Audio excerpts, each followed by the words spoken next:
Good morning, everyone, and welcome to another installment of Cardiac Grand Rounds. I think we'll get started here as we have others join. Today we have another very interesting, exciting talk by one of our fellows, and Kerrilynn Carney. And for the rest of the next 3 or 4 weeks, we'll have a series of lectures by our fellows. So to introduce Kerrilynn, I'll ask Lisa Sugang to do that. Thank you.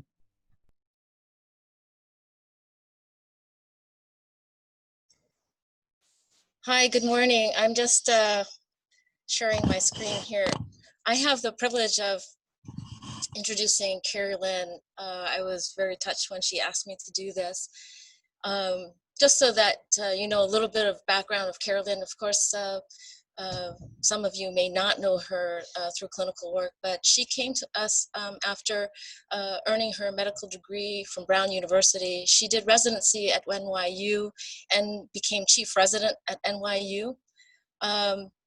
She also was clinical instructor at NYU for a year before signing up for cardiology at Yale, and currently she's a third-year fellow.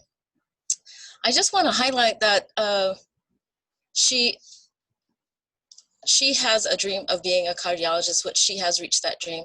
And one of her first statements that I posted here from her her heiress was that she wanted to be a cardiologist who exemplifies confluence of quality improvement, investigation, and clinical practice. And I believe that she's really reached that goal. She will move on after this to take a faculty position at Dartmouth. Just a few more words, and bear with me, but we have been very fortunate to have Kerrilynn here at Yale, and all of us in the Echo Lab have enjoyed working with her, not only clinically, but also on a scholarly level. She's always been interested in quality improvement and has published in that area. I will say that the first week of March 2020 has been unforgettable for most of us, but particularly in the Echo Lab, it has been a very tumultuous time. And for a fellow, being caught up in that turbulence of COVID-19 while in the Echo Lab on rotation, we were all faced with multiple issues that needed to be solved. And you know, those were really unsure times, not only for us as an attending, but also for a fellow. However, Kerrilynn really rose above the storm and had clarity to organize the triaging system, not only for us, but for her fellows as well as the whole Echo Lab. So with that, I'm going to ask Kerrilynn to present her, her work, which has been most of her life for the last 4 months here in the Echo Lab. I'm gonna shift over, and Kerrilynn, you can share your screen so that you can present your work. Thank you. All right, thank you, Dr. Sugang, for that really kind introduction. This is a really personal grand rounds for me. I'm sorry if I'm a little bit emotional. It has been a really challenging 3 months to kind of end everything during this pandemic, and those were really, really wonderful words and a really generous introduction. So I want to start by just saying that everything has changed, and we all know that. I'm going to take you through my time and our Echo Lab's time from March to present, dealing with the COVID pandemic and adapting to a changing landscape. So this is my representation of really life, with the middle of the screen representing March 8th. Up until that point, I think COVID, we knew about it, or maybe this is just me, it was in the news, you heard about it all the time. I knew it was a problem in China and Iran and Italy, particularly with Cecilia. You know, really being in the Echo Lab and having her family affected early on, that was what we knew about this disease. March 8th, we had our first case in Connecticut, and I was in the Echo Lab at the time. By March 11th, we have the World Health Organization declaring that there's a global pandemic. And by March 15th, we have everything being completely shut down and really our country on lockdown in quarantine, with a push 15 days to stop this spread. And so this was a really emotional time period, the kind of gap between business as usual and what we knew our jobs to be and healthcare to be and the provision of care to be, that really changed overnight. And being there in the hospital, not necessarily on the front lines where our internal medicine colleagues were, or even our cardiology consultants, but in a different space, trying to figure out the balance of risk and benefit and navigate these new territories. This was challenging and exciting and required really all hands on deck in a very short period of time. So this talk is really going to live in this orange space, this very narrow gap between what we used to live and what our new normal has become. And I'm going to spend the majority talking about adaptations to echocardiography. I also was on CAT scan and MRI, but frankly, there's not enough time in an hour to go through everything. And I'm hoping at the end we can have a discussion about the future challenges and the lessons learned in these first 3 months as we've been dealing with the pandemic as a cardiovascular service line. So in early March, as I said, Connecticut has the first case of COVID. Dr. Velazquez brought together the section leadership to discuss how this was going to impact our Heart and Vascular Center service line. Sumit gave an excellent grand rounds talking about some of the changes in the outpatient setting with the real shift over a single week from normalcy of face-to-face visits to providing telemedicine and telephone visits as our new normal. And the Echo Lab really wasn't immune to this kind of change. We're balancing this real fear and idea that the healthcare system was going to be overwhelmed with cases, and seeing what was happening in other countries with this disease, and knowing how densely populated some of our neighboring states are, and particularly New York City, right on top of our hospital, Greenwich. There was a concern that we were also going to be overwhelmed and that it was just a matter of time.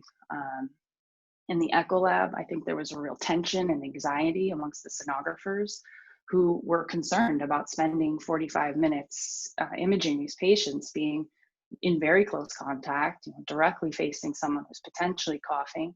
It was not the normal at the time for the patient to be masked or the sonographer to be masked. There was a lot of questions and a lot of things needed to be addressed and answered in a really systematic and thoughtful way, but over a very expedited time course.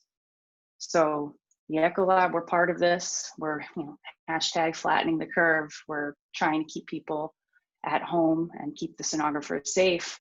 But in the back of your mind, you're also wondering if the things that we're going to do to keep our personnel safe and to mitigate transmission of COVID is in any way going to unintentionally harm our patients who do already have established cardiovascular disease. They are the high-risk patients who need to come in to assess their symptoms and to have a physical exam for volume status and to have an echocardiogram for their cardiomyopathy or their arrhythmia to determine therapy. There was a really real fear that this balance was going to be difficult to achieve, and a sense of responsibility on everyone's part to think this through. So this is a graphic that we came up with literally within 1 week in the Echo Lab. It encompasses everything that we talked about as a group. We pulled together a team of leadership under Dr. Sugang directly, but really the chief sonographers from both St. Raphael's campus and the New Haven Echo Lab, some sonographers who were particularly interested in researching this disease, but also quality improvement within this space. And we came together and we came up with a list of aims that we needed to achieve very quickly and how we were going to get there. And starting on the left, the most important thing was that we continue to provide those emergent and urgent services that patients needed when they were in the hospital and potentially outpatients that needed to come in. So we started with this aim one of keeping stable patients at home. This was something that we'll go through with the levels of service, but in general, we were deferring the routine echocardiograms. We were deferring elective structural cases. and we were deferring elective cardioversions, essentially preparing the hospital for a potential deluge of COVID-19 admissions, but also trying to reduce the scan volume so that we could incorporate safety measures for when the sonographers were scanning patients with COVID-19, acknowledging that decontamination of equipment was the new normal, and that was going to take significant time out of their time slots. The second aim that we really quickly had to address was keeping non-essential staff at home, and that included myself. So remote reading is the new normal, virtual education, social distancing in the lab. We physically move the workstations, which previously were right next to each other. They're now legitimately 6 feet apart. It's unfortunate with the consult services and kind of the interactions with the teams upstairs, but you don't really have that rush of Dr. Rosenfeld running through the door with the Goodyear team to look at their echocardiograms in the afternoon. That's kind of changed overnight to a phone conversation and potentially a Zoom to show people important images. But all of these things needed to change, and they needed to change quickly once we realized that really COVID was at our doorstep. This is the guidance that the health system put out for procedures, not just echocardiography. I bring it up to show two things. One is that the first two levels of service that we thought we could defer were patients who could wait at least 2 weeks. So the L1 and L2 were more routine and urgent, but could wait without what we perceived to be a morbidity or mortality risk to the patient. The second levels were more urgent or needed to be done ASAP. And those patients, this was an enormous scheduling effort. This was our echocardiography nurses and schedulers and sonographers and fellows calling the entire list of patients on this list for the upcoming month to really reschedule them and try to come up with an appropriate care plan that didn't let them fall through the cracks. Based on these immediate adjustments in the echo lab, we saw an appropriate decrease in volume, predominantly in stress echocardiography, both inpatient and outpatient. We went from 3 weeks prior to really the start of our triaging in earnest. February 27th to March 18th, we had 40-ish stress echoes, and we were down to 6 after that. And I think it's even down further now with a decrease in volume of 85%. The outpatient echocardiography for transthoracic is down 80% at this point. In-hospital TTE is down 75%. There was an urgency to make room for these new challenges with equipment decontamination and reducing transmission, and also the fear that some of the patients coming in, we were going to infect them by bringing them to the hospital and then transmit in local communities. So we were happy with the decrease and the space that we gave ourselves to prepare, because at this point, we're in early March still, we are starting to have tests available and confirmed cases at Yale. So this is the graph shown from the hospital's daily report. The blue is the COVID positive inpatients from March really through present day. In early March, we started with a handful of cases up to 50. We did not know what this curve was going to look like. If New York was any guide, they were being overwhelmed, and they're very close to where we are. And I think at some point people were concerned that maybe they were going to need our assistance, and we expected this to potentially grow at a much faster pace than thankfully it did. And to adjust for that, the top line is the non-COVID admissions, which really decreased over the same time period to allow space to care for COVID-19. So we have inpatients. We've sort of dealt with the outpatients, at least in the immediate sense. And now we needed to turn our attention to the patients that we were getting requests for echocardiography who were already in the hospital, both patients who were admitted with symptoms suggestive of COVID-19, but also patients who were not admitted for that particular reason, but may have acquired it in the community.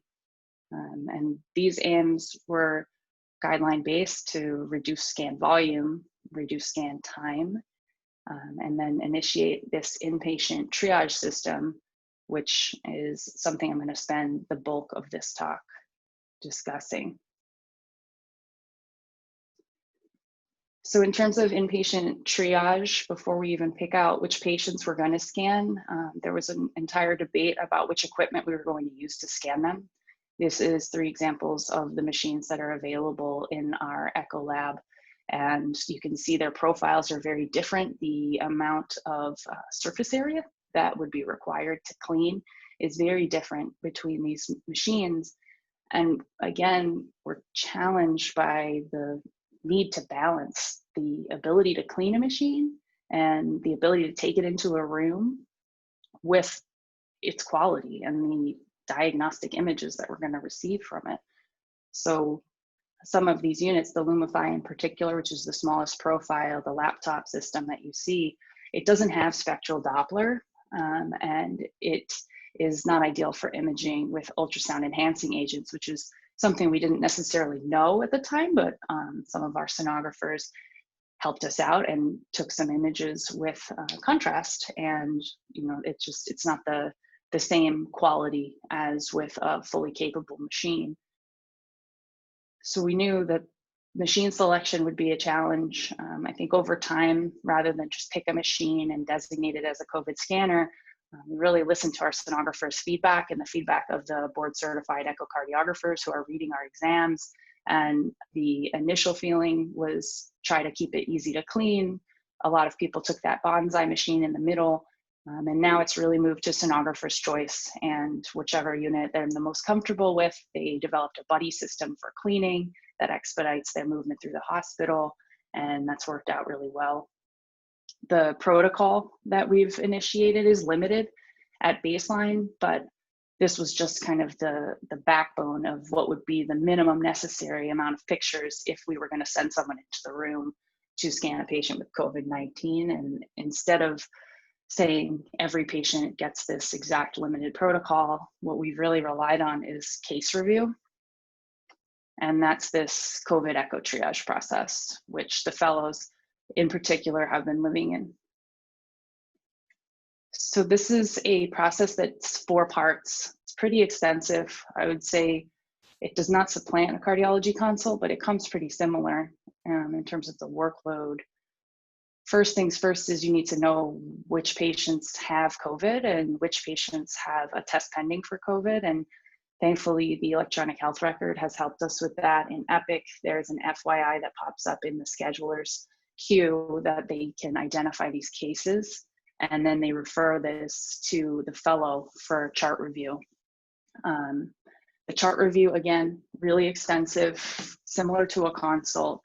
The expectation was that we were reviewing this and really trying to weigh the risk benefit, the risk of the scan being sending the sonographer into the room, and thinking to yourself, would I do this echo? Would I, if I was on call and I needed to answer this question, can I answer it in a different way? And I think the only way you know that is by really digging through the chart. And so people were looking through the comprehensive flow sheets, how many pressors people were on, whether or not they were on mechanical support, what kind of oxygen requirement they had, all the labs that we knew to be associated with either poor prognosis with COVID-19 or cardiovascular risk, looking at EKGs for ischemia or arrhythmia, talking to the teams about what the telemetry was doing. Because again, these fellows were remote. This was a home job, a new responsibility for fellows that were not in the reading room at the time. We were looking at images from either the emergency department or the medical ICU's point of care ultrasound and looking at the last transthoracic, incorporating all of this data to kind of come up with an assessment of, is the echo appropriate and is it expected to change management? And rather than just rely on our own assessment and start canceling orders and not communicating to people, this third step was really required to talk to the primary team. And so we would call the primary team and we would discuss the fact that as part of a COVID mitigation effort, we were reviewing all echoes that were ordered for patients with confirmed or suspected COVID-19 and trying to understand what information we were going to provide to them, and also plan the imaging. So if there was a specific need that they had, we didn't send the sonographer into the room and not get the gradient that was important at the time and have to re-expose a second person. There was a lot of case review that went into this, and the discussions with the primary team overall were well received, but this was uncomfortable. I would say the most stressful role that you could have in the echo lab from March till now was being the COVID echo triage fellow. It wasn't, planning the TE schedule, which used to give everyone nightmares because of coordinating anesthesia and EP and the echo lab. Now it's triaging echoes during COVID, because this feels like a real responsibility. This is very new. This is something that's very foreign in American medicine, the idea that a study that is actually indicated by appropriate use criteria may not be necessary in this moment. And so we wanted this documented in the medical record, and the documentation, similar to the chart review, was probably overly extensive, but it served two purposes. I think in my mind, when we developed this template, I wanted the teams to be reassured that we weren't just saying no to them, and that we weren't sort of selfishly protecting staff in our section at the expense of their section or their decision making. And on top of that, this was really a research tool to collect important information that would provide us a basis for evaluating our intervention. So this is an example of the triage dispositions. Again, this is the EPIC note. It's really extensive. This is just the recommendations for all the different iterations of test positivity, test pending, and our triage decisions. I think the main point is that we had 3 dispositions that everyone was triaged to. You either had your test canceled, deferred, or scheduled.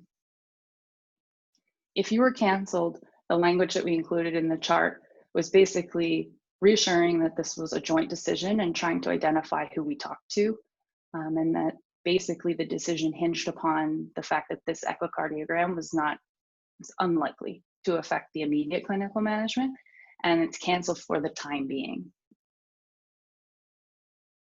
For those that were deferred, typically a deferred patient was someone who we thought the question could be answered by point of care ultrasound, and there's someone on the team that is able to do this. So we kept the order in the queue, but allowed them to attempt it for a team member who was already going to be exposed to that patient. And scheduling a COVID positive patient, we wanted to document that the risk to the sonographer was worth this benefit to the clinical team. And so we would try to document the exact clinical question that was going to be answered. This is guidance that we developed, again, all of this in the first 2 weeks between March 8th and March 19th, roughly, so even less than a 2-week timeline. This is guidance for the fellows that was put in a Yale box folder to understand, which studies we really shouldn't be delaying or deferring, and which studies could wait. So starting at the top of this algorithm, we started with just the COVID positive patients or patients who had a test pending at the time of their request. This group was larger and smaller over the course of the last 3 months, depending on test availability and the strategy, particularly through the emergency department. When we switched to testing everybody, we were concerned that this was going to really overwhelm the process for the fellows. But overall, we'll talk about the mean of requests per day. It seems like it's been manageable.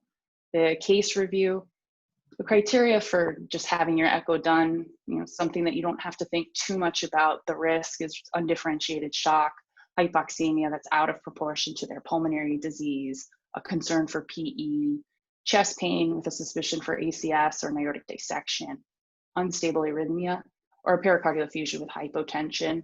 These are the cases you somewhat hope for. They're a slam dunk. You say yes because you know it's the right thing to do. Tell the sonography staff that this needs to be done, and the patient will either get a transthoracic or a bedside ultrasound. Honestly, some of the medical ICU teams feel comfortable in evaluating it, and after talking to a cardiologist on the phone, would want to try that first and then come back to us, here if they found something to be abnormal or if it was non-diagnostic.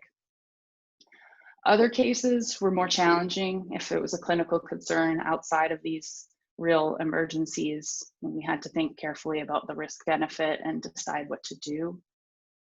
We had to come up with an algorithm for point of care ultrasound because we needed to make sure that everyone was recommending this as a first-line test in the appropriate setting.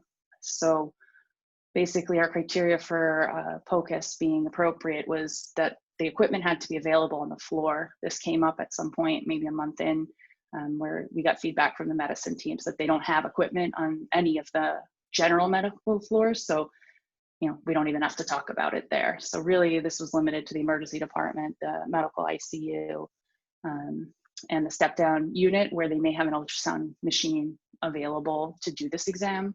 They needed to have a trained team member, and that's someone who's not only trained for point of care ultrasound, but also comfortable doing the exam, and ideally someone who was going to go into the room anyway. And finally, we put into place a strategy for determining whether or not the images were diagnostic. This really relied on the team following up with us. So we recommend point of care ultrasound, told them to get back to us if they felt like their images were non-diagnostic, or if they wanted someone who was board certified in echo to review the images. And I know many of our attendings have provided that service to the medical teams. So our decision-making up until this point, this is really grassroots, local decisions on how we're going to handle this crisis. There was no professional guidance at the time that we made everything I've just shown you. Here is, ASE comes out in early April with a guidance on how to manage these. And I think it really validated our decision-making process. Dr. Sugang was co-author on this statement, and I'd imagine integral to coming up with the protocols, which look very similar to what we developed at Yale. The difference between ASE and what we were doing is asking yourself whether the echo is indicated at the time first rather than the COVID status. So this gives you leeway to really triage every echo, which for us at the time did not feel feasible or potentially worth the additional benefit to look at every request every day. And ASE also came out with a point of care ultrasound guide, which again looks very similar to the algorithm that we had developed, with the additional step of saying that really no further echo is indicated, even if the point of care ultrasound was abnormal, and that we felt comfortable with those findings. Our algorithm, if it was abnormal, we would follow it up with a formal transthoracic for the primary teams. ESC pushes it even a little bit further, just saying cardiac imaging in general should only be performed if it's appropriate and if it's likely to substantially change patient management or be life-saving. That's a pretty high threshold to get an echocardiogram. At this point, we are early April. We know we want to study this intervention. We've never had to do this before. There was concerns about, we know that the professional societies feel like we're thinking about this in the right way, but is this going to have unintended consequences? Are these patients going to do okay? And how do we keep track of the volume and the outcomes for the patients that we're seeing? And so now I'll take you through the data that we have. This is our data from Yale and SRC from March 19th to April 22nd of 2020. We screened a total of 145 requests for echocardiography in patients with either confirmed or suspected COVID-19. For reference, I think 770 something patients were admitted with COVID-19 over that time period. So roughly 1 in 7 were ordered for an echocardiogram out of that group. Here we split into the triage decision and then stratified by COVID status. So the vast majority, 70% of cases, were deferred or canceled as our triage decision. The perform group was 30% of the entire cohort. There were 44 that were performed the day of the initial request. And of the 44 that were performed, 32 of them were COVID positive at the time of triage. Looking at the demographic and baseline characteristics of our patients based on their triage decision, our cohort, the mean age was 65, 43% of these patients were female. The patients that had an echo performed tended to be younger, the mean age of 61 versus 68 years. And they were more likely to be a non-white race or Hispanic Latino ethnicity. The deferred cancel group had a higher prevalence of most comorbidities numerically.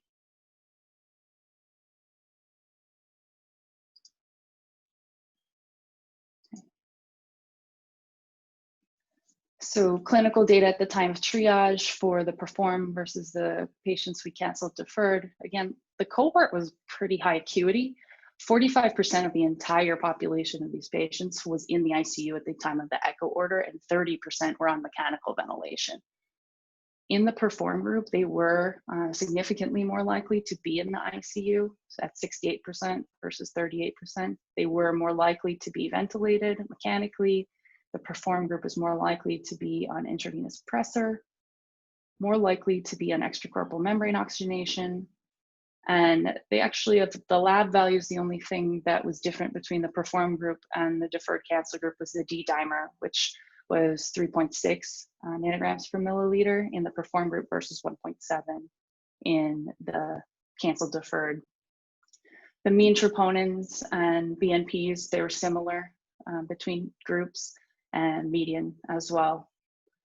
The rates of pre-admission echo and point of care ultrasound were also similar.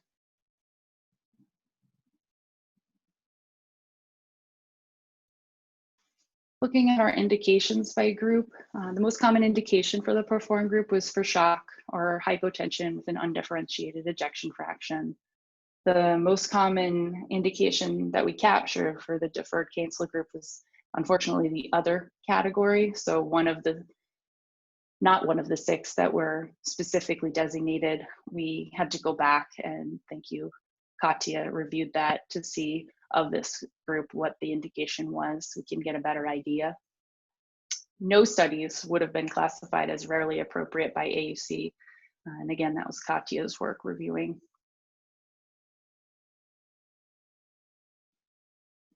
Looking at the deferred or cancel group, what happened to them, specifically those with COVID positive at the time of triage.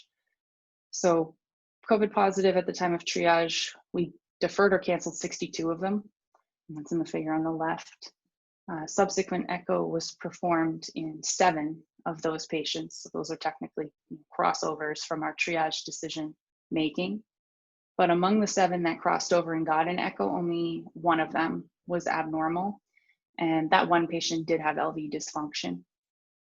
In the COVID negative or the COVID test pending group at triage, the vast majority were COVID negative, 37 out of the group of 39. And so again, the vast majority of these people went on to have their echo without a significant clinical delay. The majority were performed within 24 hours.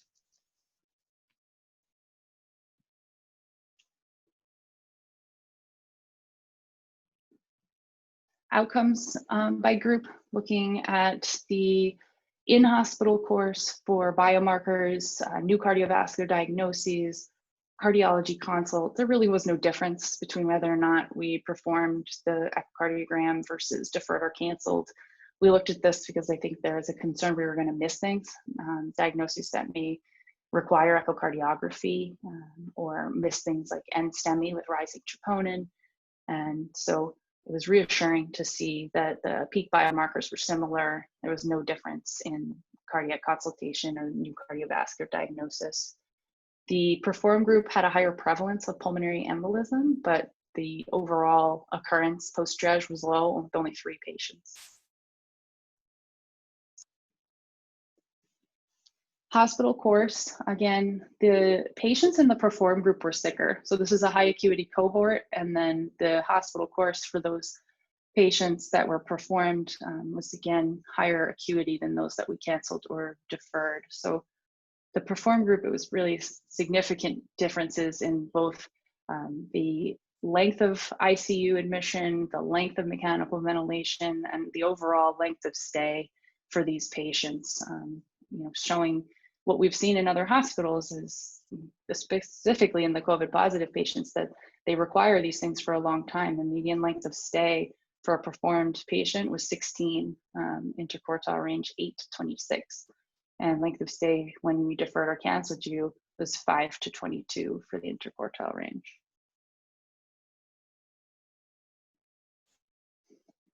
More cardiovascular specific outcomes, again, just looking for things that would be concerning if we saw that patients that we deferred or canceled went on to sort of higher level cardiac interventions, and we didn't see that.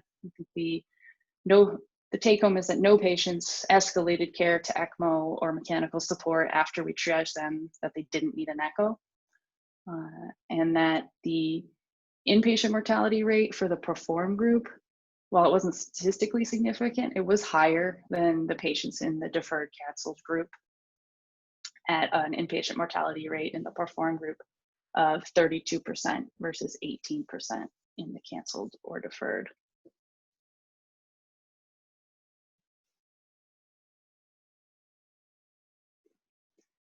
Looking a little bit more closely at the kinds of deaths that we were seeing in this patient population, this is the patients that we deferred or canceled. How did they pass? This is their inpatient mortality. We saw 11 deaths total. The vast majority were non-cardiovascular from events like stroke and septic shock and PEA arrest from hypoxic respiratory failure and acidosis for the most part. We had one cardiovascular death in a patient that we deferred or canceled, but this patient had a pre-existing cardiomyopathy with an ejection fraction of 40% and severe TR at baseline and had a VT arrest in the hospital. The inpatient mortality rate for the deferred cancel group, again, 18% out of the group.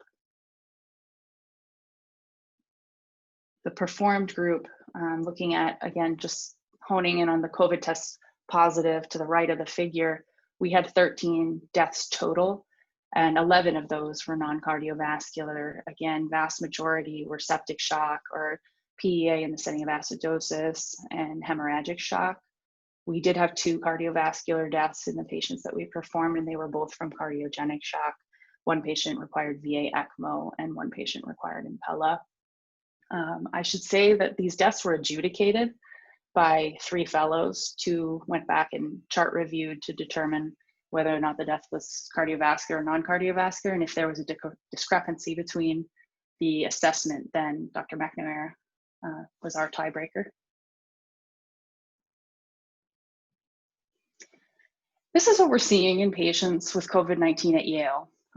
There's a little bit of literature out there about what echocardiographic characteristics of COVID are, and these are also single center observational studies, and we're working to put together this data plus a larger group to see what our experience has been overall.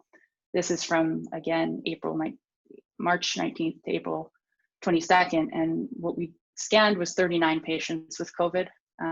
32 were triaged to perform, and then we had the 7 crossovers. So total of almost 40 patients with COVID-19 scanned in those first 5 weeks.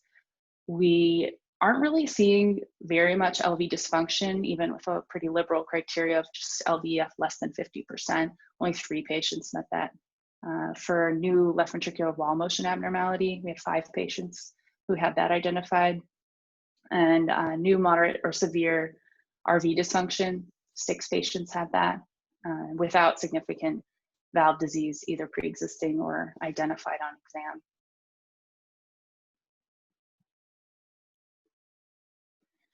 So summary of this process, our experience, our findings is that even despite the fact that New Haven is one of the top 30 counties for COVID-19 or confirmed COVID-19 cases, the volume over this time period was manageable. Again, the mean and median were 4 patients per day. The quartile range was 0 to 11, and I apologize to Maribel who had to deal with the 11. It was effective in reducing exposures, so we reduced the scan volume for patients with confirmed COVID-19 by 60%. We went from 98 requests for echocardiograms in these patients to 39 that were ultimately performed. And no sonographers who scanned patients with COVID-19 were infected over the study period.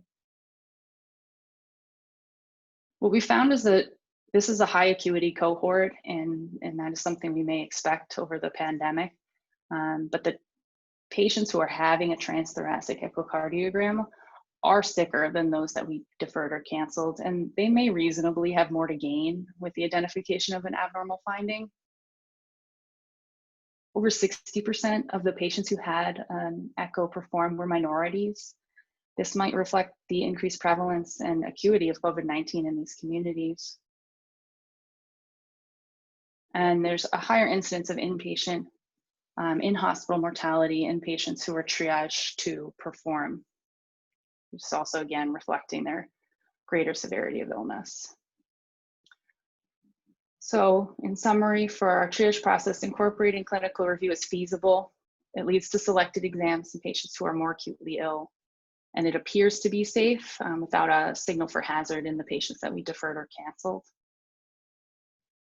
I'm going to take you very quickly through cases because I noticed I only have 20 minutes left, and I really think the discussion at the end is important. So this is one case of a triage decision that we decided to perform. He is an 89-year-old male. He has a past medical history of hypertension, tobacco use, diabetes. He came to the hospital with symptoms of COVID and was found to be COVID positive. All of his laboratory markers were abnormal, but specifically his D-dimer was almost 11. And an echo was requested because the team was unable to do a CTA or VQ. VQ because it's not the diagnostic test of choice for acute PE, and CTA because of renal function. So he had his echo performed. Here is the imaging showing normal LV function, but a severely enlarged right ventricle, flattening of the interventricular septum, really a D-shape, flattening in both systole and diastole, suggesting both pressure and volume overload. And in the apical four-chamber off to the right, you can see that there is McConnell sign, so hypokinesis of the basal to mid-free wall, and then somewhat hyper at the apex. Based on this finding, this patient was started on therapeutic anticoagulation with enoxaparin. He did okay, I believe was discharged. This is to highlight that we have seen cases of RV enlargement and RV dysfunction at Yale, and this is being reported in the literature. This is a cohort pre-proof for JACC cardiovascular imaging, and it's coming out of Mount Sinai in Morningside. It was about 100 patients who were hospitalized with COVID-19 who had an echocardiogram. They use a triage process similar to ours, similar cohort in terms of acuity. Percent of patients that were vented was 30%. They found RV dilation in a third of their group. Between the patients who were found to have RV dilation and those that were not, there was no difference in baseline comorbidities or lab values or LV function or the use of therapeutic anticoagulation. And in multivariate regression, the RV enlargement significantly increased patient mortality with an odds ratio of 4.5 and a p-value of 0.005. So again, single center observational, but RV enlargement does seem to be a poor prognostic sign. Similarly, RV longitudinal strain has been associated with higher mortality in COVID in some cohorts. This is a study with data from China, again, about 100, 120 patients. Here, I do not believe they use a triage protocol. I think they actually scanned an entire ward of COVID patients and looked at parameters that might be associated with survivorship. Looking at the right ventricle, the RV longitudinal strain in particular had a statistically significant p-value for difference between non-survivors and survivors, with the non-survivors having a lower strain at 18.5. The lowest tertile of RV longitudinal strain had a hazard ratio of 1.33 for mortality, and they attempted to do an analysis to see what would be the best cutoff to predict outcomes, and it was minus 23%. There's some controversy on that value. Moving quickly to case 2, again, because of the constraints of time. This case is someone who was not triaged but has been hospitalized multiple times since March and is actively under the care of one of our cardiovascular physicians. So he is 65 years old, really no significant medical history. He was initially hospitalized at Yale in early March and was COVID positive. His inflammatory marker was significantly elevated, but his biomarkers were not. He had a CTA chest, actually protocoled to rule out aortic dissection, and that showed that he had left-sided ground glass opacities, which are seen with the arrows. An echo wasn't requested during this hospital course. He was treated with antibiotics and discharged home with self-isolation. He came back maybe a week later. He's having persistent fever up to 103. He's hypoxic to the 90s on non-rebreather. He required mechanical ventilation for respiratory failure. Now his BNP is elevated, his D-dimer is elevated, his CRP is much higher than a week prior. His imaging, his chest X-ray has worsening bilateral confluent airspace opacities. And he had a point of care ultrasound actually performed by the MICU. And a formal was not requested at this time.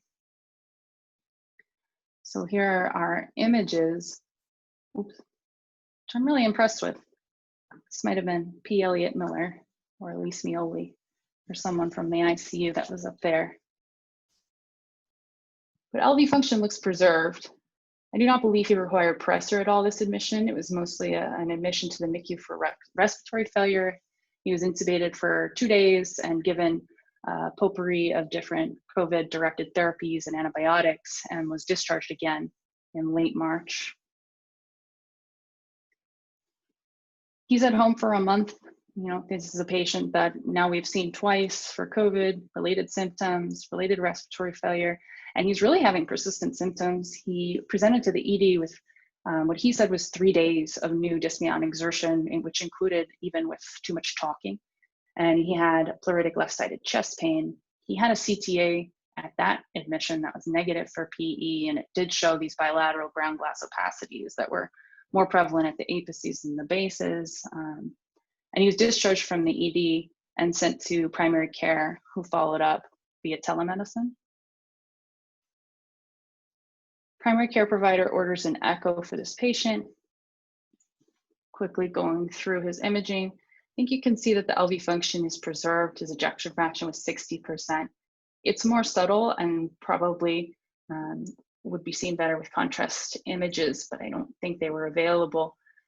The mid to apical inferior wall and parts of the mid septum looked subtly hypokinetic and were called as abnormal on this exam.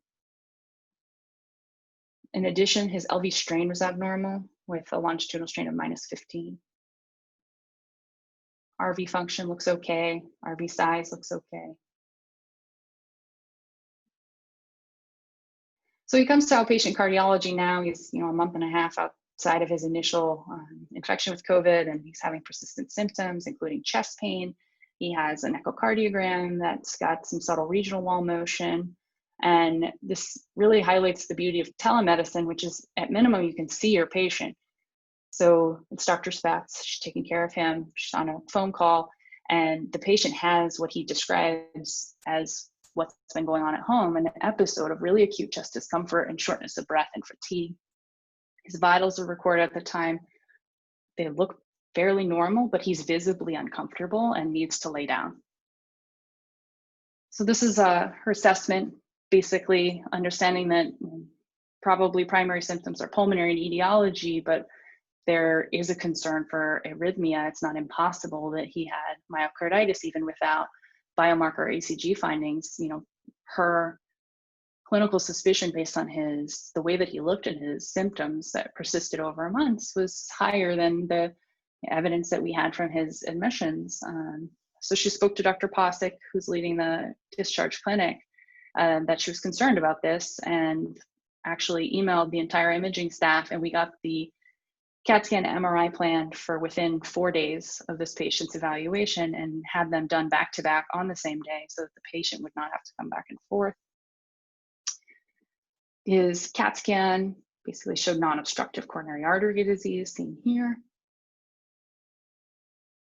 His MRI showed LV function that was actually abnormal. It was mildly depressed with an EF of 49% without regional wall motion noted here. But looking at his delayed enhancement images, the arrows are pointing to areas of transmural, patchy, kind of vague delayed enhancement in the basal lateral wall. And this was read as possible resolving myocarditis because the T2 weighted images don't show active edema.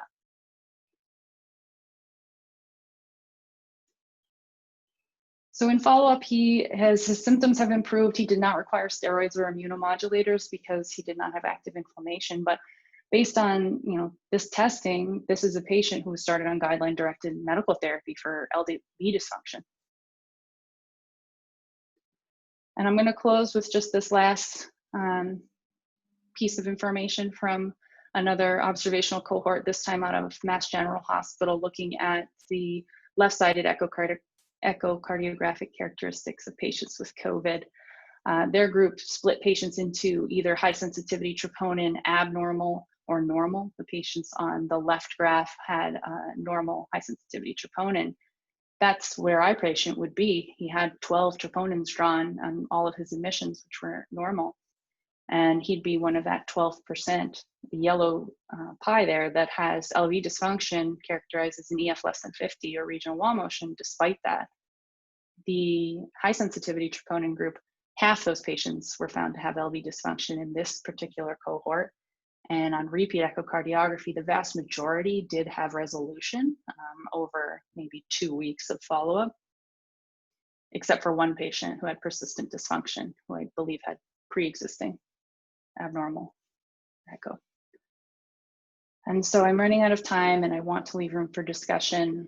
I will just say that we are beyond the first wave of COVID-19. We've made a lot of adjustments. We've learned a lot about the patients that are being hospitalized and what the consequences are for the risk of scanning patients versus not. I feel comfortable with the data that we have. I think there was a real anxiety about whether or not this was safe. And I think the next steps are really establishing care pathways for follow-up, because there's going to be patients that we canceled or deferred that still need to be seen by a cardiologist and may not have one or may not have been connected to one.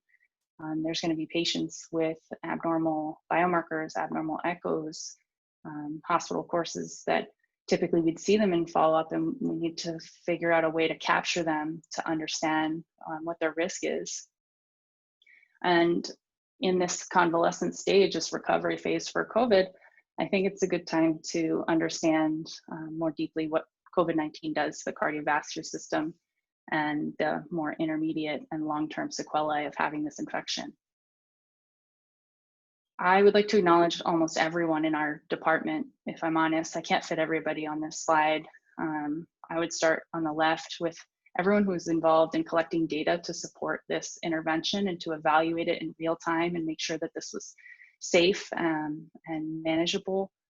The patients that were being scanned, the frontline providers that were taking care of them, the sonographers and nurses. There were many triage fellows. So many of us spent time in this role. And again, it was a really challenging role to be put in. And then mentorship-wise, in addition to Dr. Sugang, Dr. Faridi, Dr. Spatz has been my research mentor for 3 years, really helped me frame how you address a problem. Dr. Meadows is on CT/MRI, thinking about the convalescent stage of disease and how these imaging modalities are complementary, and that has really informed some of my thinking on how we capture these patients moving forward. And our program directors, Dr. Miller, Dr. Gandhi, and of course, Dr. Velazquez for his leadership of our section through this really tumultuous time. So I will end here and open it up for discussion and questions.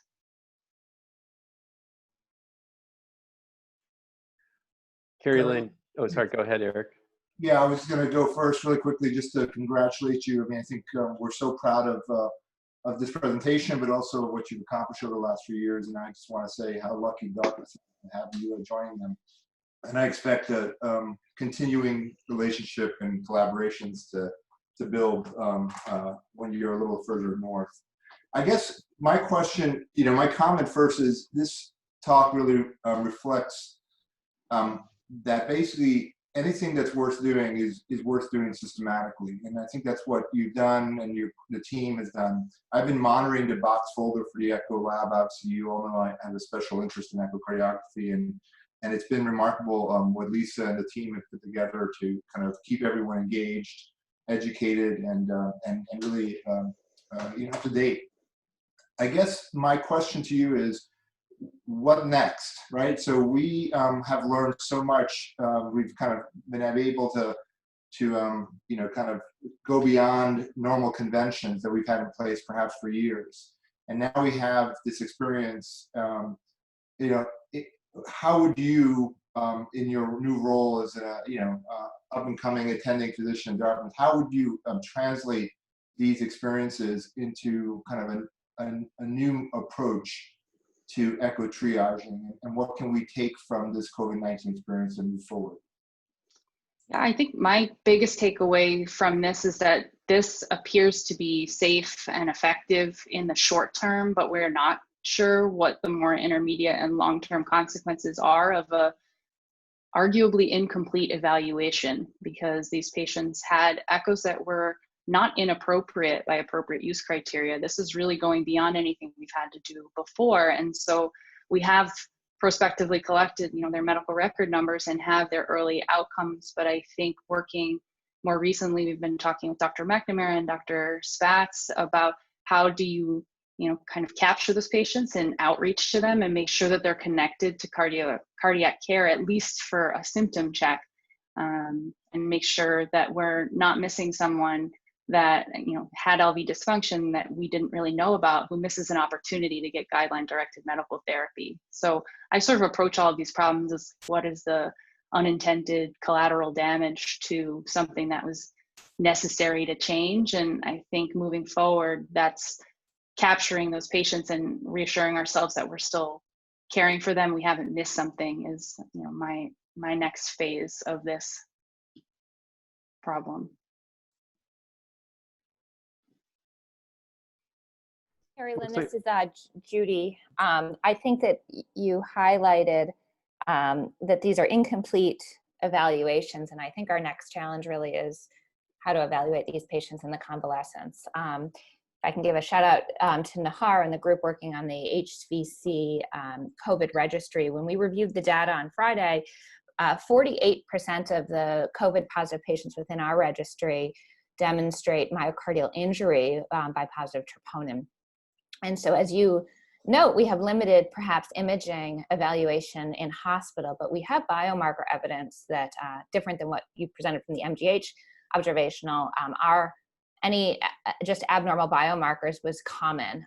And so I think imaging in the convalescent stage may play a role. That's a discussion we'll need to have. It's an evidence-free area, and we have case reports to guide us, but we're gonna actually have to replicate the intentionality that you demonstrated in the echo lab to evaluate what is the appropriate diagnostic evaluation in these patients in the convalescent phase. So it's going to require some well-planned, thoughtful investigations in terms of the use of imaging, but perhaps before we even have that evidence, for our division to think about actually a protocol to how to evaluate these patients. So a challenge in front of us, and a large burden of patients that will require this thoughtful process.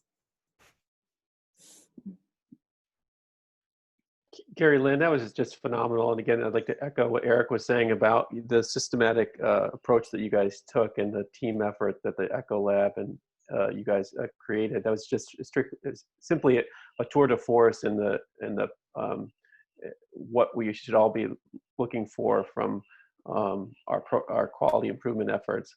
I wanted to focus granularly on the interface with sort of how you communicated all these protocols out, and what interfaces you had with the sort of a learning healthcare system in regards to IT and Epic. One of the things is, how do we communicate our data effectively in our practice changes across multiple domains, across multiple sites? So can you speak to a little bit more some of the strategies you guys were using for dissemination of information? Yeah, and I think that's an area that we could improve upon. The tools that are available, like you mentioned, are the electronic medical record, email. I don't think it's really typical for people in healthcare to use social media for HIPAA reasons. So we're limited to text blasts and email blasts and invitations to box folders to disseminate this. And so I think in general, those means of communication are less effective than just a straight communication to the care team about their specific case. So for us, it almost regressed back to it's a patient by patient evaluation, and the communication, the most important communication is between the triage fellow and the ordering team so that they understand what we're thinking about. And that phone call was really the opportunity to explain the entire system. You know, as someone placed an order, they, you know, pretty soon thereafter would get a call from us saying, I've been asked to review these studies. This is why I'm reviewing these studies. I'd like to understand, you know, what you want to find out from this.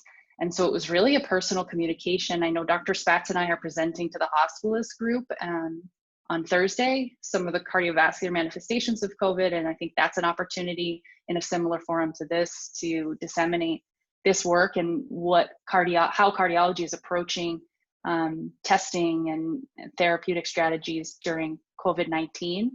It's difficult. It was difficult even in the lab to know sometimes what the protocol was, you know, with COVID testing pre-TEE. Is it 24 hours? Is it 48 hours? Is it everyone? Where do they go to get it? Yeah, there needs to be new tools, I think, to address that kind of issue. It's a good point.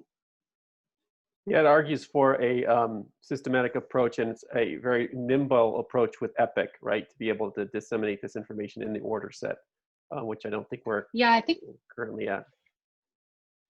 I think CAT-SCAN did a good job of that with CTA, actually giving like point of care guidance on how to order them, because not everyone is potentially familiar with that. And so in the order set, provided a BMI cutoff and heart rate sort of suggested, and a strategy to achieve that, and how arrhythmias would affect the scan in a really readable way. And so I think people don't want additional alerts when you're ordering a test. It's annoying and they click right through them. But if there's useful information, people read it.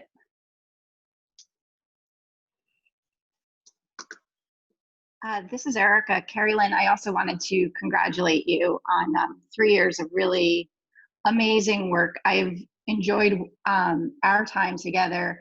And I would say also that taking on this enormous challenge for Kerrilynn is, while new and obviously unprecedented, is also consistent with how Kerrilynn has approached all of the work that she's done at Yale in terms of taking on difficult and challenging and pioneering ideas, and really bringing forward both the successes as well as the challenges in that work.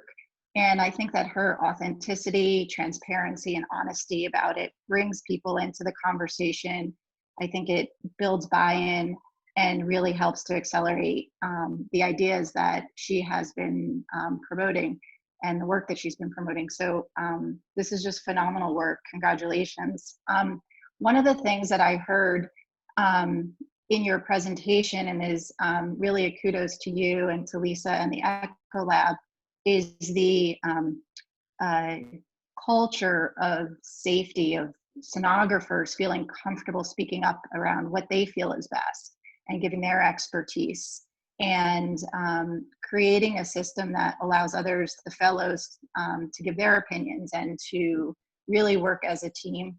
We know that from high quality systems, you know, providing a culture of communication, of safety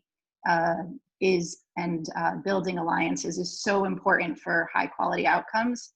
And so I'm just really proud to hear about the process that you took in creating this system, and really just want to congratulate all of you. Thanks. Thank you. Thank you so much, Kerrilynn. That was excellent. And thank you everyone for joining. And we will see you guys again next week. Thank you. Thank you.